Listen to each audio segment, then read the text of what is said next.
entendendo. O que você entende, então, como educação disruptiva nesse seio Educação familiar? disruptiva é aquela família que grita com a criança, que tem agressões verbais ou físicas, que o pai e a mãe não pegam o pouco tempo que eles têm para sentar e brincar com a criança, que favorecem um ambiente onde a criança não tem acolhimento.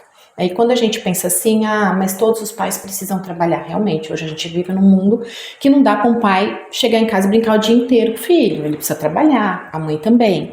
Mas o pouco com qualidade vale muito mais do que muitas telas, por exemplo.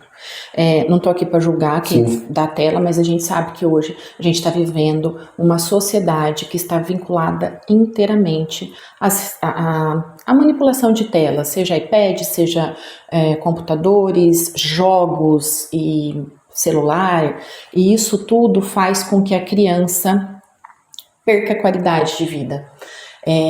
Brincar mais, ir mais pra rua, caminhar mais, fazer atividade física com essa criança, andar de bicicleta, fazer aquilo que a gente fazia no passado, né? Então voltar às origens do passado, que é jogar uma bola com seu filho, enfim, é o brincar, né? É trabalhar com essa criança para que ela brinque, sempre voltada com muito amor, muito acolhimento e muita proteção, porque esse é o papel dos pais, né? O papel dos pais é acolher e proteger. Você falou uma nomenclatura agora para mim que sou leigo e para as pessoas que estiverem assistindo. O que é o DSM-5?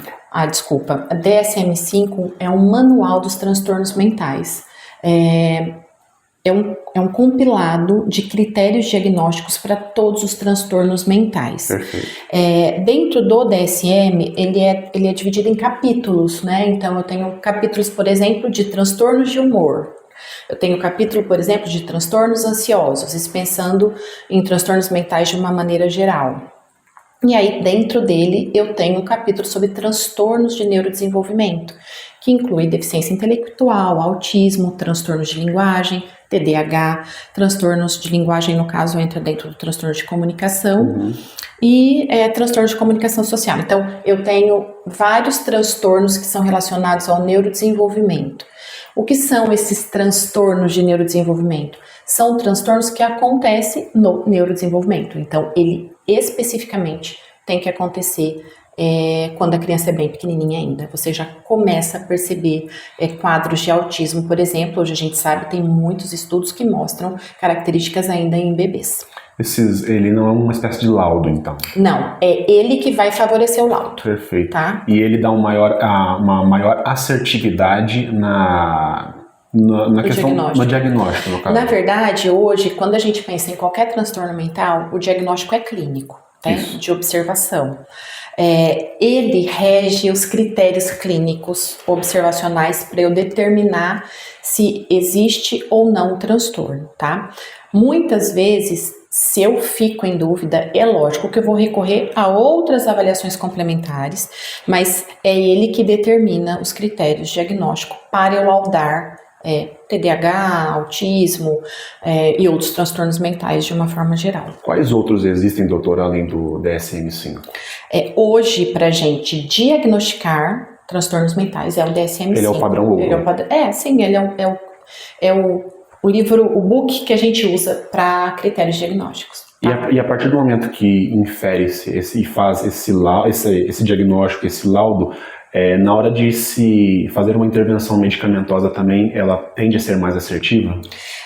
Eu costumo falar, Anderson, que toda vez que você faz um diagnóstico correto, a medicação ela é assertiva. Tá? É muito fácil dar remédio. O difícil é acertar no tratamento, né? Então, primeiro, o diagnóstico correto te leva com certeza a uma melhor flexibilidade de tratamento medicamentoso. Porque quando a gente pensa em transtornos mentais, a gente não pode só pensar em medicamento. A gente tem que pensar numa mudança de estilo de vida. A gente tem que pensar numa mudança familiar, que é onde entra muito o que eu te falei da medicina da família.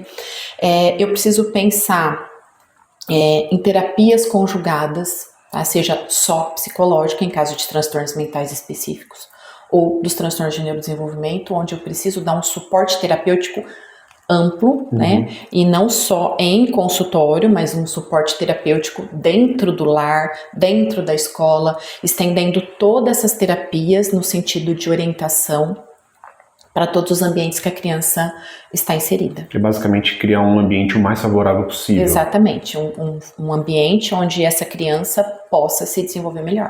Uma coisa que a gente não teve tempo de falar um pouco da minha vida pessoal para você mesmo no off, eu sou das ciências sociais também, né? Sou da sociologia. E nós sabemos que a sociedade ela vive de mudanças, né, sociais às vezes muito drásticas. E você escolheu também uma das linhas de especialidade, a psiquiatria da infância e da adolescência. O que você, enquanto profissional de psiquiatria, nessa questão bem especialista, tem observado de mudanças nesse público, dos adolescentes e as crianças de hoje? E questões de ansiedade?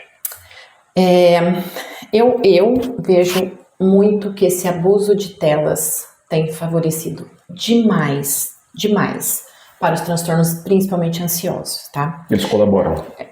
Eles colaboram. Colaboram, com certeza.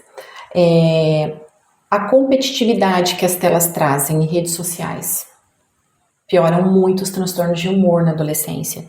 Então, eu vou te dar um exemplo de pacientes que eu atendo. Aquela menina que se acha feia porque a amiga que posta tá linda, né? Então, aquela rede social de pessoas que estão em evidências nesse mundo de fantasias, traz para esses adolescentes a dificuldade de lidar com o seu próprio ser. Então, isso tem piorado muito. E pensando assim, de uma maneira geral, e não na neurodivergência, e também, estendendo um pouco para a neurodivergência, a adolescência é um período de muitas mudanças. É assim, drástico, principalmente hormonal.